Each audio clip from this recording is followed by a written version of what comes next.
Ok, bonjour à toi, shalom de vie à toi, à un homme, à une femme, à un jeune, à une famille, au peuple merveilleux du ministère Chrétien Impact et également au peuple gabonais, à la diaspora, à l'Europe, au monde entier. Pour toutes les personnes qui vont écouter cet instant de vie et foi, alors que Dieu vous bénisse déjà d'avance et que Dieu vous révèle des grandes choses. Bien aimé, je viens en cet instant de partager quelque chose de très important. D'accord. Ok, quelque chose de très important. Dieu nous aime tellement que depuis un moment, cette année, je crois que cette année ne va pas finir comme ça. Et c'est pour ça que tu dois écouter ce message pour prendre des résolutions et dire que cette année ne finira pas comme ça dans ta vie. Ok, Dieu nous a tellement bénis. Écoutez, il nous a dit le mois passé quelque chose de très simple. Nous devons tout simplement vivre dans la croissance avec Dieu, la croissance de sa parole. La croissance de Dieu révèle ses bénédictions.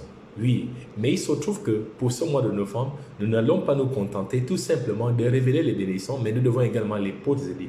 Mais pour les posséder, nous devons changer nos pratiques de vie. Parce que chaque pratique révèle une vie. Ok? Chaque vie a ses pratiques. Et c'est pour ça qu'il est important que lorsque Dieu nous a tellement aimés, il nous a donné une parole. Et cette parole, c'est Jésus-Christ de Nazareth. Et c'est pour ça que dans l'exigence de l'accomplissement, de la possession de nos bénédictions, Dieu nous dit tout simplement dans son exigence, mettez ma parole en pratique. Parce qu'aujourd'hui, la qualité de notre vie dépend réellement des paroles que nous avons fait le choix de pratiquer. D'accord? Mais lorsqu'on parle de choix de pratiquer, souvenez-vous d'une chose. Les pratiques dont je vous parle, il y a des pratiques qui vont te conduire dans le blé et il y a d'autres pratiques qui vont te conduire dans l'ivraie.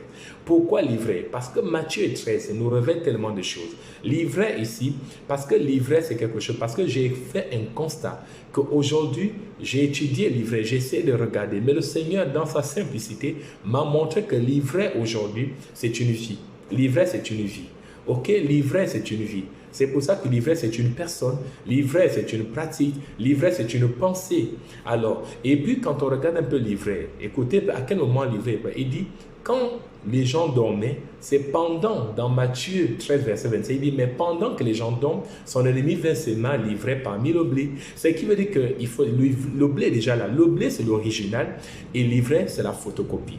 Ce qui veut dire qu'aujourd'hui, quand on regarde la vie, il y a les paroles d'ivresse. Si tu pratiques une parole d'ivresse, bien aimé, tu auras une vie ivresse. Si tu pratiques une parole de blé, tu auras une vie de blé. Pourquoi? Parce que la parole, elle est esprit et vie. Ce qui veut dire qu'il y a une vie, il y a l'esprit. Il y a un esprit qui peut t'habiter, t'influencer, mais dans le domaine d'ivresse. Il y a une autre vie qui va t'influencer dans le domaine du blé. Et ça, il faut comprendre cela. Alors aujourd'hui, et quand on regarde l'Église, c'est la question qui a été posée dans Matthieu 13 au verset 25. Il dit, les serviteurs du maître de la maison viennent lui dire, Seigneur, n'as-tu pas sémé une bonne vie dans ton champ? D'où vient donc qu'il y a des livrets? Amen. Et là, c'est que d'où vient donc qu'il y a livret dans ta vie? Livret aujourd'hui, c'est la photocopie. Livret, c'est la photocopie. Regarde un peu quand je viens. Écoute, on prend l'original, on met sur la machine et après, en bas, la photocopie va sortir. C'est pour ça qu'aujourd'hui, j'ai réalisé que beaucoup de personnes vivent des vies photocopiées. Il y a des gens qui vivent des vies photocopiées. Ce qui veut dire qu'ils ont laissé l'original pour être dans la dimension de la photocopie. Et que l'original d'une vie vient avec celui qui t'a créé. C'est avec notre Dieu le Créateur. Si tu veux vivre une vie originale, retrouve d'abord ta parole originelle. Et la parole de Genèse, c'est la parole de Dieu en Jésus-Christ de Nazareth. Parce que si tu veux voir, la qualité de ta vie dépend réellement de tout cela. Ok, l'ivresse aujourd'hui, c'est l'ennemi de ta destinée qui vient semer l'ivresse. L'ivresse c'est une photocopie. Au côté, ça me rappelle que c'est Abel, Caïn et Abel. Ok, Abel avait des pratiques de blé et c'est pour ça qu'il a été béni. Et Caïn avait des pratiques ivresse et c'est pour ça qu'il a été rejeté. On va également dans notre dimension. Ruth et sa sœur étaient mariées. C'était un mariage d'ivresse. Mais à partir de là, et qu'est-ce qui s'est passé? Qu'est-ce qui s'est passé dans tout ça? Mais qu'est-ce qui s'est passé? Elle a tout perdu. Mais quand Dieu décide de venir tout simplement enlever l'ivraie, à partir de là, Ruth a possédé ce qu'on appelle le blé. Dans les pratiques de l'obéissance, des conseils que Naomi lui a donnés. Elle a pratiqué les paroles de Naomi, elle est tombée dans le blé. Elle est sortie du livret. Également, il y a également l'histoire de Jacob qui me rappelle tellement de gens. Même Jacob, quand on regarde Jacob, Jacob avait une vie avant Une vie que sa mère, sa mère l'a éduqué dans une vie. Moi, j'appelle ça une vie d'ivresse. Ok? J'appelle ça, moi, une vie d'ivresse. Et souvenez-vous, il était béni. Son père l'a béni, sa mère l'a béni. Mais lorsque Jacob se retire, et quand il va plus loin, Jacob dit à Dieu, bénis-moi. Alors, Jacob était dans quel type de bénédiction? Donc, une bénédiction ivresse, d'accord? Une bénédiction ivresse, il y a une bénédiction de blé.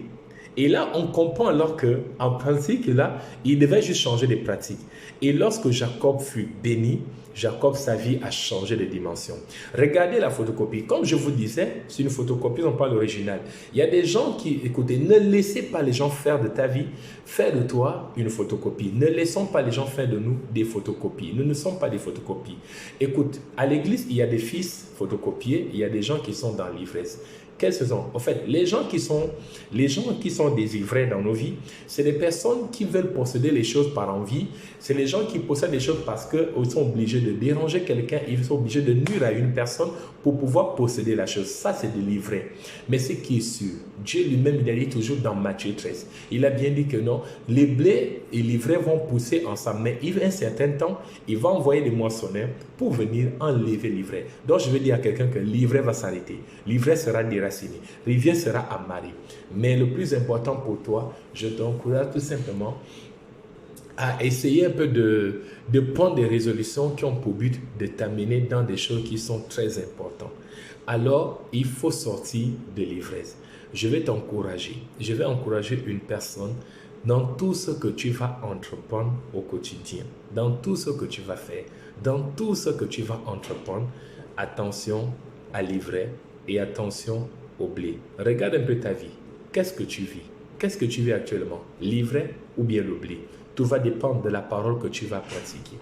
Donc, il faut réellement comprendre tous ces aspects des choses qui s'expliquent au quotidien réellement.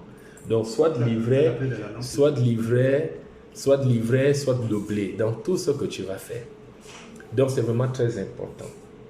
Donc, je viens t'encourager pleinement ce soir que veux-tu dans la vie?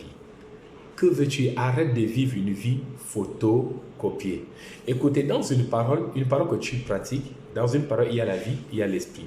Il y a également les esprits que vous laissez vous contrôler là. La majorité des esprits vont te conduire dans une vie d'ivresse et il y a d'autres esprits qui vont te conduire dans une vie de blé. Mais si le Saint-Esprit habite à toi, Jésus pouvait dire que si celui qui a ressuscité, Christ habite en nous, à combien plus forte raison il pourra ressusciter tous nos membres. Donc vous comprenez que tout va dépendre, puisque la parole est esprit et vie, et chaque parole a une vie.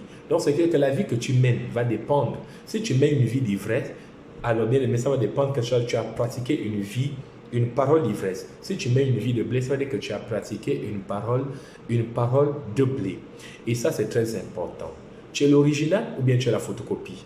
Ne cherche pas à être une photocopie. Ne laisse pas les mauvais esprits faire de toi une photocopie. Écoute, Jésus était sur une montagne.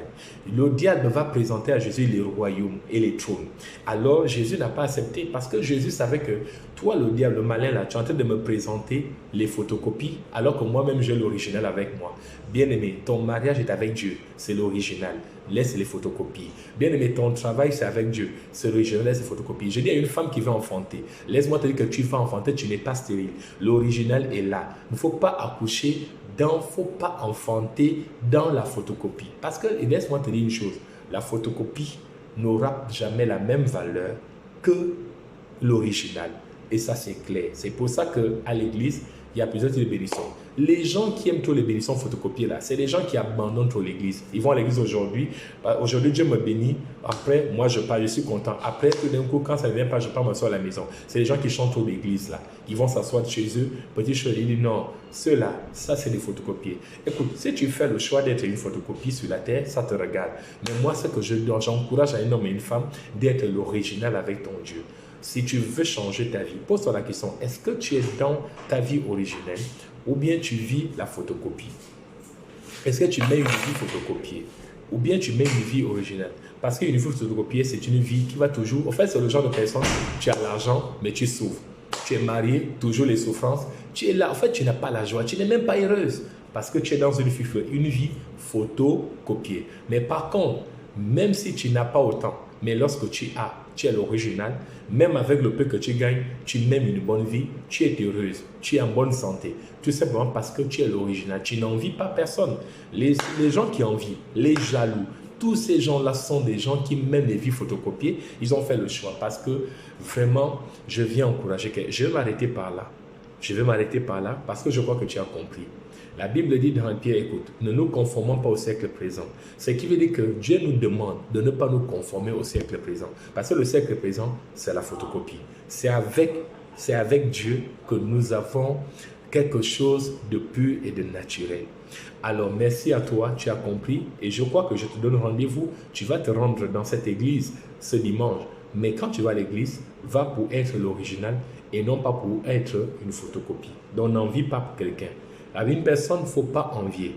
Parce que les gens qui sont le blé ne peut pas envier l'ivresse.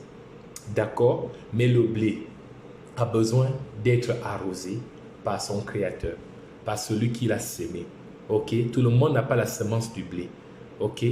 Donc, vraiment, je viens t'encourager. Merci à toi qui as compris cela. Je crois que tu as pris. Donc, merci de nous rejoindre.